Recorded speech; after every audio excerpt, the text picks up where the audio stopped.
যারা আমার লাইভ দেখছেন somebody come forward to help block D road 5 house 76 আমার দরজা ভেঙে ঢোকার চেষ্টা করছে। মেঘনা আলম ঘটনার আস্তে আস্তে জট খুলতে শুরু করছে। আরেকটা খবর আসছে, সেই খবরেই এখন জানা যাচ্ছে যে আসলে মেঘনা আলমকে কেন কি কারণে ওইভাবে মানে যেটা বলা যায় নিয়ম মাফিক না বা যেটি হওয়া উচিত না, বিশেষ করে একজন নারীর ক্ষেত্রে সেটা কেন ঘটলো এটা বোঝা যাচ্ছে। খবরের শিরোনাম হচ্ছে মেঘনা আলমের পূর্ব পরিচিত দেওয়ান সামির 5 দিন রিমান্ডে। তার মানে এখানে খুব জমজমাট কিছু ঘটনা ঘটছে নেপথ্যে। ব্যবসায়ী মোহাম্মদ দেওয়ান সামিরকে 58 বছর বয়স চাঁদাবাজির মামলায় 5 দিনের রিমান্ডে নিয়ে জিজ্ঞাসাবাদ করার অনুমতি দিয়েছে আদালত।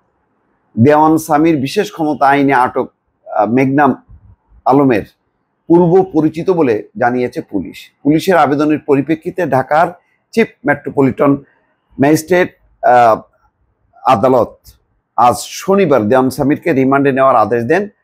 প্রথম আলোকে তথ্য নিশ্চিত করেছেন পিপি ওমর ফারুকি বলেন, নারীদের ব্যবহার করে বিভিন্ন দেশের রাষ্ট্রদূত এবং ধনাঢ্য ব্যক্তিদের কাছ থেকে টাকা আদায়ের চেষ্টা করে আসছেন আসামি দেওয়ান সামির। তার বিরুদ্ধে সৌদি রাষ্ট্রদূতের কাছে $5 মিলিয়ন চাঁদা দাবির অভিযোগ আনা হয়েছে। দেওয়ান সামির কেন দাবি করবে? কোনো দুর্বলতা আছে কি? এটা একটা প্রশ্ন আসে। যাই হোক, এই ঘটনায় তার বিরুদ্ধে ভাটারা থানায় পুলিশ বাদী হয়ে মামলা করে।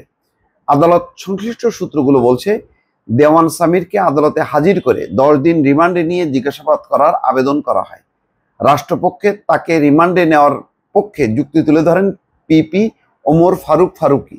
উভয় পক্ষের শুনানি নিয়ে আদালতে দেওয়ান সামিরকে 5 দিন রিমান্ডে নিয়ে জিজ্ঞাসাবাদ করার অনুমতি দেন। পুলিশের পক্ষ থেকে লিখিতভাবে আদালতকে বলা হয়, আসামি গত জানুয়ারি থেকে সৌদি রাষ্ট্রদূত ইসা বিন ইউসেফ আল দুহাইলানের কাছ থেকে টাকা আদায়ে বিভিন্ন মাধ্যমে চাপ সৃষ্টি করেন। বিষয়টি জানাজানি হওয়ার পর বহির্বিশ্বে বাংলাদেশের ভাবমূর্তি হুমকির সম্মুখীন হয়। মডেল মেঘনা আলমকে গত বৃহস্পতিবার রাতে বিশেষ ক্ষমতা আইনের 30 দিনের আটকাদেশ দিয়ে কারাগারে পাঠানো হয়েছে। এর আগের দিন রাতে তাকে বসুন্ধরা আবাসিক এলাকা থেকে আটক করে ডিবি, ঢাকা মহানগর গোয়েন্দা পুলিশ। এখন প্রশ্ন হলো, সম্ভবত এই মডেল মেঘনা আলম তাকে দিয়ে ওই যাকে আটক করা হয়েছে, যেই লোক যার নাম কি দেওয়ান সামির, সে হয়তো মানে একটা ফাঁদ পাচ্ছে। সেই ফাঁদেরই অংশ হিসাবে সৌদি রাষ্ট্রদূতের কাছ থেকে ওই যে 5 মিলিয়ন বলা হয় চাঁদা দাবি করছে। তো এইটা হয়তো শেষ পর্যন্ত রাষ্ট্রদূত এটা বাংলাদেশ গভর্নমেন্টকে আইন শৃঙ্খলা কর্তৃপক্ষ বা পররাষ্ট্র মন্ত্রণালয়ে অভিযোগ করেছে, পুরো বিষয়টি জানিয়েছে, তারপরে পুলিশ তৎপর হয়। এখন সৌদি রাষ্ট্রদূত বাংলাদেশের তার ভাবমূর্তি রক্ষা করা, মান মর্যাদা রক্ষা করা, সেই দেশটার সাথে সম্পর্ক অনেক কিছু বিবেচনা করেই পুলিশ অ্যাকশনে গেছে। আগে বোঝা যাচ্ছিল না, যতক্ষণ না তারা বলছিল, যদিও কানা ঘোষা সবই হচ্ছিল, সবাই জানছিল, কিন্তু কেউ বলছিল না। কিন্তু আদালতে লিখিত যখন নাকি আবেদন করা হয়েছে, সেই আবেদনের বিষয়টি পরিষ্কার হয়েছে এবং গণমাধ্যমে বিষয়টি চলে এসছে। দর্শক ভালো থাকবেন, আল্লাহ হাফেজ।